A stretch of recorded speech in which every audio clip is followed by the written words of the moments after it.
Railway station पर तो सफ़र आप सबने ज़िंदगी में एक न एक बारी किया ही होगा, पर क्या होगा तब जब वही रेलवे स्टेशन का सफ़र आपकी ज़िंदगी का आखिरी सफ़र बनकर रह जाए।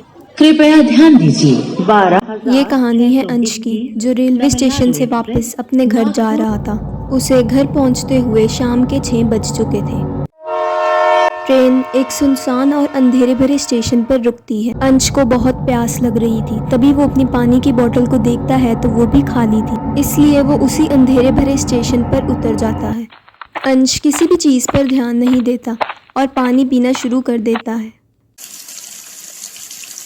जब अंश पानी पी रहा था तभी उसे पीछे से एक आवाज़ आती है, मेरी मदद करो। जब अंश इस आवाज़ के पीछे चलना शुरू करता है तो उसे दूर ही एक आदमी बैठा हुआ दिखाई देता है। वो आदमी अंश से कहता है कि मेरी मदद करो, मुझे कुछ खाने के लिए दे दो या पैसे दे दो। तभी दूसरी ओर ट्रेन का टीटी देखने के लिए आता है कि कोई इस स्टेशन पर उतर तो नहीं गया। तभी उन्हें स्टेशन पर अंश दिखाई देता है, जो अपने आप से ही बातें कर रहा था। टीटी अंश के पास जाता है। तुम यहाँ अकेले क्या कर रहे हो? अरे वो मैं तो भिखारी को कुछ दे रहा था। कौन सा भिखारी? यहाँ तो कोई भी भिखारी नहीं है। तभी दोनों ट्रेन की आवाज़ सुनकर ट्रेन पर चढ़ जाते हैं। रात को अमित अपने घर पहुँचता है और ये सारी बात अपनी बीवी मीरा को बताता है। तुम्हें पता, एक स्टेशन पर जब मैं उतरा था वो बहुत ही अंधेरे भरा था और वहाँ बैठा भिखारी अचानक ही गायब हो गया।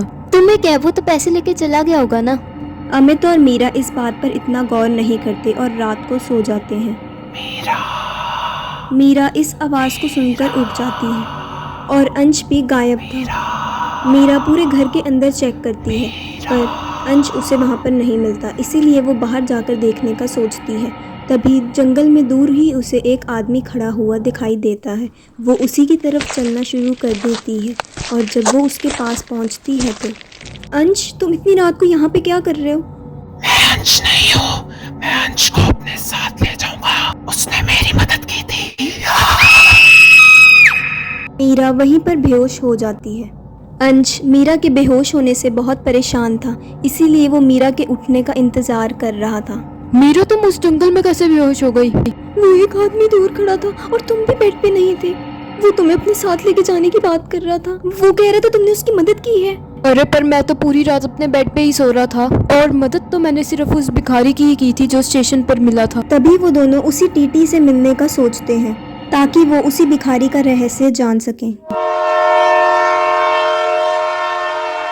और उन्हें उस स्टेशन पर जाकर पता लगता है कि एक भिखारी की आत्मा उस स्टेशन पर भटकती है, जिसकी बहुत दर्दनाक कहानी है। साहब, एक दिन वो भिखारी जब ठंड में भूखा प्यासा खाने की तलाश में घूम रहा था, पर किसी ने भी उसकी मदद नहीं की थी, इसीलिए वो वहाँ ठंड में ही मर गया था। और तब से लेके अब तक उस भिखारी की आत्मा इसी स्टेशन पर भटक रही है। जो भी उस भिखारी की मदद करता है वो उसे अपने साथ ले जाता है और जो उसकी मदद नहीं करता वो उसी समय मर जाता है। तो उसे रोकने का कोई तो रास्ता होगा। शायद उसका कटोरा, उसे जलाने से शायद उसकी आत्मा को शांति मिल जाएगी। तभी अमित और मीरा उस बाउल को ढूंढना शुरू कर देते हैं पर उन्हें वो नहीं मिलता। तभी वो जाकर एक बेंच पर बैठ जाते हैं। ये कैसी आवाज थी अंश? आज जाके देखने पर उन्हें पता लगता है कि ये तो वही बाउल है जिसे वो इतनी देर से ढूंढ रहे थे। अंश और मीरा उस भिखारी के कटोरे को जला देते हैं और सब कुछ ठीक हो जाता है, क्योंकि एक हफ्ते तक उनके साथ कोई भी घटना नहीं घटती। पर एक हफ्ते बाद मीरा घर पर नहीं थी और अंश घर पर अकेला सो रहा था। और इस आवाज को सुनकर अंश उठ जाता है।